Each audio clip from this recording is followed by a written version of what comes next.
या देवी सर्वभूतेषु मां स्कंदरूपेण संस्थिता नमस्तस्यै नमस्तस्यै नमस्तस्यै नमो नमः। आज नवरात्रि का 5वां दिन है और आज का दिन स्कंद माता को समर्पित है।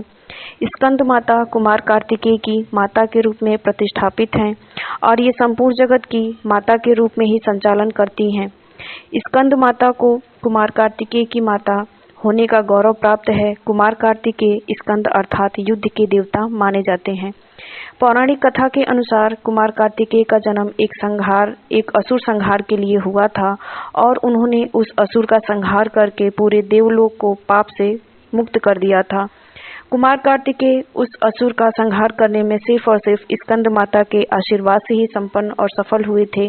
इसीलिए हमें स्कंद माता का अपने अंदर लोभ, लालच, मद, ईर्ष्या, काम, वासना सभी दुर्विकारों के विनाश के लिए स्कंद माता का पूजन करना चाहिए। स्कंद माता को सभी माताओं के समान लाल रंग की वस्तुएं प्रिय हैं। आप इन्हें अगर प्रसाद के रूप में कुछ अलग चढ़ाना चाहें तो इन्हें केला बहुत ही विशेष प्रिय है। आप इनके पूजन में केले चढ़ाएं। इसके अलावा आप माता को बताशा चढ़ाएं और स्कंद माता के लिए आप ऐसी प्रार्थना करें कि वो आपके पुत्र पौत्र आदि, आपके घर संपन्नता आदि का उसी प्रकार से संरक्षण करें जिस प्रकार उन्होंने अपने पुत्र को संरक्षण दिया था। स्कंद माता सभी देवियों, पुरुषों या फिर कह सकते हैं कि संपूर्ण चराचर जगत की अधिष्ठात्री देवी हैं। स्कंद माता से कोई भी मनोरथ अगर आप सफल करवाना चाहें तो आप करवा सकते हैं। इसके लिए आप संध्या के समय में दुर्गा सप्तशती का पाठ करें। इसके अलावा आप चंडी स्रोत भी पढ़ सकते हैं। स्कंद माता को अगर आप देखें तो इनको हल्के नीले रंग के और हल्के हरे रंग के वस्त्र बहुत ही प्रिय हैं। स्कंद माता संपूर्ण जगत की अधिष्ठात्री देवी हैं और ये सभी को अपने पुत्र के समान समझती हैं। अगर आपसे कुछ भूल हो गई है इस वर्ष या फिर आपको ऐसा लगता है कि आपके अंतस में ये कोई आपको बात खाई जा रही है कि इस वर्ष आपसे कुछ गलती हो गई है और वो गलती आप किसी को बताना नहीं चाहते हैं लोक लाज के भय से, आप माता रानी से जब पूजा करें, जब उनकी साधना करें तो आप उनसे सच्चे मन से अपने पाप को स्वीकार कर लें और माता से ऐसा कहें कि माता अब तो मैं पाप का भागी बन ही चुका हूँ, लेकिन बड़ी कृपा है कि नवरात्रि में अब आपका आगमन हो गया है।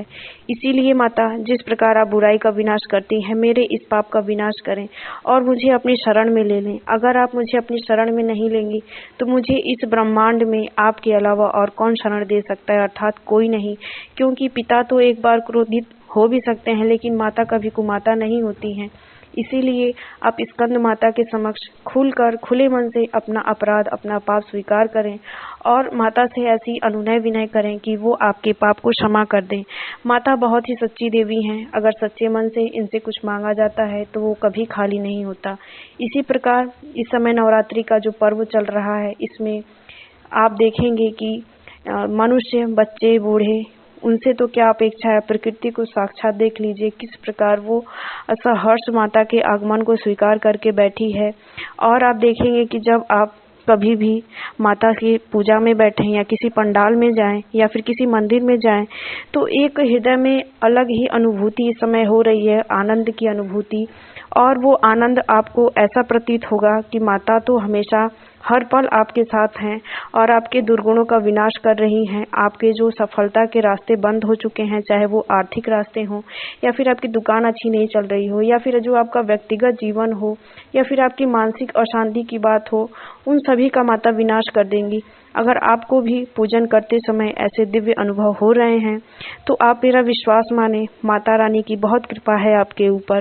तो इसलिए सबसे पहला काम तो आप ये करें, माता को सच्चे मन से पूजें, उनका ध्यान करें और अपने पापों का स्मरण करके माता से क्षमा मांगें, उनकी शरण में चले जाएं।